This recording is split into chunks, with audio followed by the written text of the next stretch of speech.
5월 31일 화요일 위로와 치유의 가정 예배를 함께 드리겠습니다. 다 같이 주님이 가르쳐 주신 기도를 하겠습니다. 하늘에 계신 우리 아버지, 아버지의 이름을 거룩하게 하시며 아버지의 나라가 오게 하시며 아버지의 뜻이 하늘에서와 같이 땅에서도 이루어지게 하소서. 오늘 우리에게 일용할 양식을 주시고 우리가 우리에게 잘못한 사람을 용서하여 준 것 같이 우리 죄를 용서하여 주시고 우리를 시험에 빠지지 않게 하시고 악에서 구하소서. 나라와 권능과 영광이 영원히 아버지의 것입니다. 아멘. 찬송가 467장 높으신 주께서 낮아지심은 찬송가 467장을 찬양합니다.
오늘 우리에게 주시는 하나님 말씀은 역대하 5장 2절에서부터 7절 그리고 14절을 읽겠습니다. 2절에서부터 7절 그리고 14절을 제가 읽겠습니다. 이에 솔로몬이 여호와의 언약궤를 다윗성 곧 시온에서부터 메어 올리고자 하여 이스라엘 장로들과 모든 지파의 우두머리 곧 이스라엘 자손의 족장들을 다 예루살렘으로 소집하니 일곱째 달 절기에 이스라엘 모든 사람이 다 왕에게로 모이고 이스라엘 장로들이 이름에 레위 사람들이 궤를 매니라. 궤와 회막과 장막 안에 모든 거룩한 기구를 메고 올라가되 레위인 제사장들이 그것들을 메고 올라가매 솔로몬 왕과 그의 앞에 모인 모든 이스라엘 회중이 궤 앞에서 양과 소로 제사를 드렸으니 그 수가 많아 기록할 수도 없고 셀 수도 없었더라. 제사장들이 여호와의 언약궤를 그 처소로 메어 드렸으니 곧 본전, 지성소 그룹들의 날개 아래라. 제사장들이 그 구름으로 말미암아 능히 서서 섬기지 못하였으니 이는 여호와의 영광이 하나님의 전에 가득함이었더라. 아멘. 우리가 겨울에 먹는 맛있는 찐빵의 생명은 그 안에 들어있는 팥일 것입니다. 팥이 빠진 찐빵은 찐빵이 아닙니다. 그렇다면 성전을 성전되게 하는 것은 무엇일까요? 오늘 말씀은 솔로몬 왕이 예루살렘 성전을 하나님께 봉헌하는 말씀입니다. 오늘 말씀을 통해서 예루살렘 성전이 세상의 다른 성전들과 달리 하나님의 성전으로 불릴 수 있는 참된 근거가 무엇인지 깨닫는 시간이 되기를 바랍니다. 하나님의 성전을 완성한 솔로몬은 2절에서 보면 제일 먼저 여호와의 언약궤를 다윗 성에서부터 새로 건축한 예루살렘 성전으로 메어 올리고자 하였습니다. 그는 이 일을 일곱째 달 절기에 하였는데 이스라엘에게 일곱째 달 절기는 초막절로 오늘날 태양력으로 보면 9월에서 10월에 해당하는 시기입니다. 이처럼 초막절이라는 절기에 언약궤를 옮기는 것은 모세의 명령을 따르는 것으로 모세는 신명기 31장에서 초막절 7년마다 이스라엘 온 백성이 하나님이 택하신 곳에서 모일 때 율법을 낭독하고 행할 것을 당부했습니다. 이제 솔로몬은 초막절에 언약궤를 성전에 모심으로 자신이 여호와의 언약을 삶의 중심에 두고 성실히 지키겠다는 모습을 보여주고 있는 것입니다. 그리고 무엇보다도 성전을 아무리 아름답게 지었다고 하더라도 그곳에 하나님의 임재가 없다면 아무런 소용이 없다는 것을 잘 알고 있었기 때문에 솔로몬은 하나님의 임재를 상징하는 언약궤를 성전에 모셨던 것입니다. 이처럼 언약궤가 성전에 모셔질 때에 성전은 비로소 하나님이 함께 하시는 거룩한 집으로 여겨질 수 있었던 것입니다. 그러나 그럼에도 불구하고 조심해야 할 것은 언약궤가 아무리 이스라엘 백성에게 하나님의 임재를 상징하는 것이라고 해도 언약궤 자체가 신적인 것이거나 어떤 신비한 능력을 가지고 있는 것이 아니라는 것입니다. 그리고 하나님은 언약궤에 매이는 분도 아니라는 겁니다. 그런데 이스라엘 백성은 때때로 주객전도하는 신앙의 모습을 자주 보여주었습니다. 하나님을 섬겨야 하는데 눈에 보이는 언약궤를 섬기는 오류를 행했던 것입니다. 그래서 그들의 삶 속에서는 율법을 지키는 삶이 없으면서도 눈에 보이는 언약궤만 미신처럼 섬기는 모습이 있었던 것입니다. 대표적으로 엘리 제사장이 이스라엘 백성을 지도하던 때에 그의 아들들이 보여준 모습입니다. 그들의 삶은 하나님의 말씀과 정반대의 삶이었음에도 불구하고 그들은 하나님의 언약궤에 신비한 힘이 있는 것처럼 그것을 전쟁터로 갖고 나갔던 것입니다.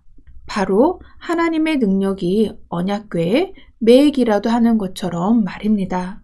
그러나 이러한 모습은 하나님을 섬기는 것이 아니라 하나님을 우상처럼 섬기거나 언약궤라는 우상을 섬기는 모습에 불과했습니다. 이러한 전쟁은 당연히 승리할 수 없는 것입니다. 그런데 오늘날 우리에게도 이러한 모습이 없다고 장담할 수 있는지 잘 살펴보아야 합니다. 그것은 하나님께 예배를 드림에도 불구하고 성령의 감동을 경험하지 못하고 하나님의 임재 체험도 없고 삶 가운데 말씀도 실천하지 않으면서 오직 시간을 메꾸듯이 또는 자리를 채우듯이 예배만 참석하는 모습이 우리에게도 있을 수 있기 때문입니다. 이러한 모습은 마치 우리의 종교 생활에 어떠한 신비한 힘이라도 있는 것처럼 여기는 모습입니다. 이러한 종교 생활은 아무런 능력이 없습니다. 그래서 52주를 참석한다고 하더라도 삶의 전쟁터에서 경건의 능력을 보여줄 수 없습니다. 왜냐하면 우리 하나님은 우리의 종교 활동을 고마워하면서 우리의 종교 활동에 매이시는 분이 아니시기 때문입니다. 그렇다면 어떻게 해야 할까요?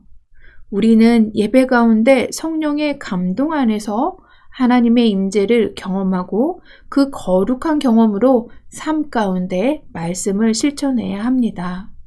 오늘날 말씀 앞에 서 있는 우리의 모습이 어떠한지 돌아볼 수 있기를 바랍니다.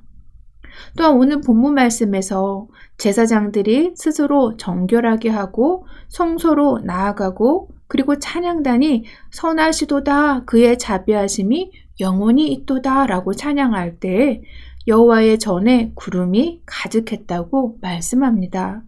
이처럼 하나님의 성전에 구름이 가득하였다는 것은 하나님께서 성전에 임재하셨다는 것이고 하나님의 임재로 인해서 주님의 영광이 성전에 가득하다는 것을 보여주는 것입니다. 그리고 정말 중요한 것은 하나님께서 언약궤가 하나님의 임재를 상징한다는 것을 인정하시는 것이며 나아가 예루살렘 성전도 하나님의 임재를 상징한다는 것을 인정하신다는 것을 나타냅니다.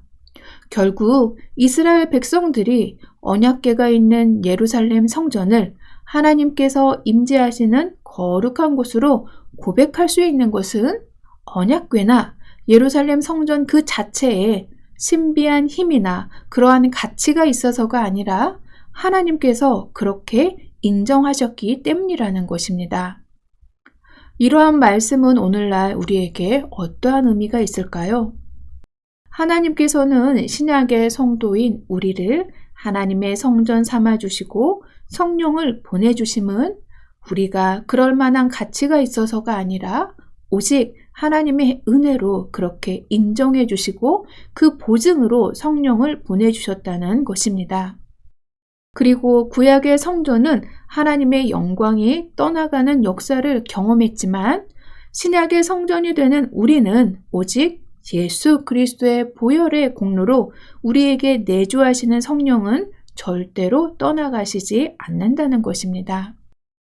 우리를 의롭다고 인정해 주시고 또한 성전으로 인정해 주시는 하나님의 은혜에 감사하는 삶이 되시기를 바랍니다. 함께 기도하겠습니다. 우리를 성전으로 인정해 주시고 그 보증으로 성령을 보내주신 하나님께 감사하며 성령의 감동 안에서 예배드리고 하나님의 성전된 거룩한 삶을 살아가게 하소서. 기도하겠습니다.